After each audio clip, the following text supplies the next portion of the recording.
दानव उसे पीछे पड़ जाते हैं, वह फिर अमृत टपक जाता है, वहां भी धरती पर गिर जाते हैं। जो 12 बरस पर उज्जैन में कुंभ लगते हैं, महाकुंभ, वहां से लेके भागते हैं, हरिद्वार चली जाते। हरिद्वार में जाके उसे छिपा देते हैं, मिट्टी नीचे उसे गाड़ देते हैं सुराही को। और जब गाड़ देते हैं वहां भी दानव पहुंच जाते। दानव पहुंच करके और खोजना शुरू करते, एक तरफ से उसे जो है एक बगल से कोड़ना शुरू कर देते।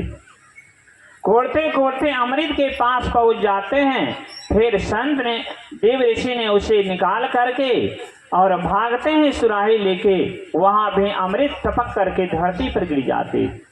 जो 12 बरस पर हरिद्वार में कुंभ लगते, वहां से लेके भागते हैं प्रयाग चले आते। प्रयाग में उसे छिपा करके मिट्टी नीचे उसे गाड़ देते। सौभाग्य से दिन बीतता है, दानव की खोज हो रहा है। दानव खोजते खोजते प्रयाग पहुंच जाते। और प्रयाग जब पहुंच जाते हैं, देव ऋषि में बड़ा आश्चर्यजनक होता है, अब कहाँ छिपाया जाए। अब जो है दोनों में बैठक होते हैं, दूर दूर पर बैठक है। देव ऋषि का अलग बैठक है, दानव का अलग बैठक है। दानव ने सोच रहा है, देव ऋषि अमृत पान अगर कर लिया तो देव ऋषि अमर हो जाएंगे, अगर दानव ने वह अमृत पी लिए तो दानव अमर हो जाएंगे। अब होगा क्या, दोनों में आपस में दूर दूर में बैठक है। सौभाग्य से देव ऋषि में एक बड़ा ही तेज था, कहा हम दानव के बीच जाते हैं और दानव बन कर के जाते। देव ऋषि में ही एक बहुत तेज दिमाग के थे और वहां से निकल गए। देव ऋषि के बीच से निकल करके दानव का उसने वेश बनाया, दानव का वेश बनाया और दानव की वेश बना करके उस दानव के बीच में प्रवेश किया। प्रवेश जब किया तो वहां का आप सब क्या चीज का विचार विमर्श बना रहे हैं, कहा कि अमृत पान करना है। अमृत देव ऋषि ने छिपा छिपा के कहां से कहां लेके चले गए पता नहीं। कहा मत घबराओ, जहां बैठे हैं वहीं अमृत है, इसी नीचे अमृत है। पहले दानव अमृत पिएगा, फिर जो है देव ऋषि पिएंगे, इसलिए पहले दानव को ही अमृत पीना। हम सब अमृत पिएंगे, फिर देव ऋषि बचेगा तो पिएंगे, नहीं तो कोई हर्ज नहीं। अब तो सब ने कहा कि तो मैन बुद्धिमान है और मैन यह दानव है, इसलिए इसका वचन माना जाए। का वचन मानिए, सब शांति हो जाइए।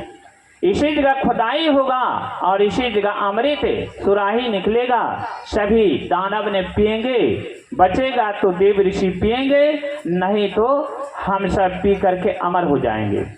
सौभाग्य से कहा ठीक है, सभी शांत हो गए, खलबली वह बंद हो गए और शांत हो गए। वह दानव, देव ऋषि जो दानव बन करके गए, थोड़ा सा बहाना बनाते हैं, हम किनारा से आ रहे, थोड़ा डोल डाल लग गए, हम किनारा से लौट रहे हैं। वह बहाना बनाया, उस बीच से निकल गए। निकल करके वह गंगा के किनारे पकड़ लेते हैं और किनारे किनारे देव ऋषि के बीच में जाके प्रवेश हो जाते।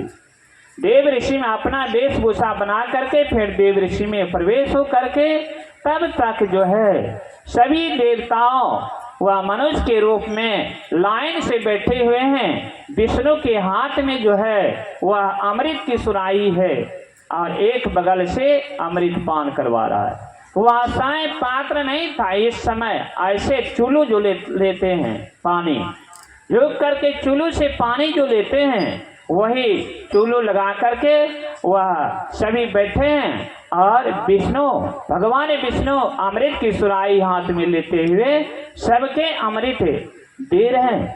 तब तक दानव के बीच में एक राहु नाम का था, उसने कहा अभी तक डोल डाल से वापस हुआ नहीं, चलते हैं हम देखने के लिए। वह राहु वहां से चल देते, गंगा के किनारे जाते, कोई वह मानव दिखाई नहीं दे रहा है, वह किनारा का रास्ता पकड़ लेते पश्चिम की ओर।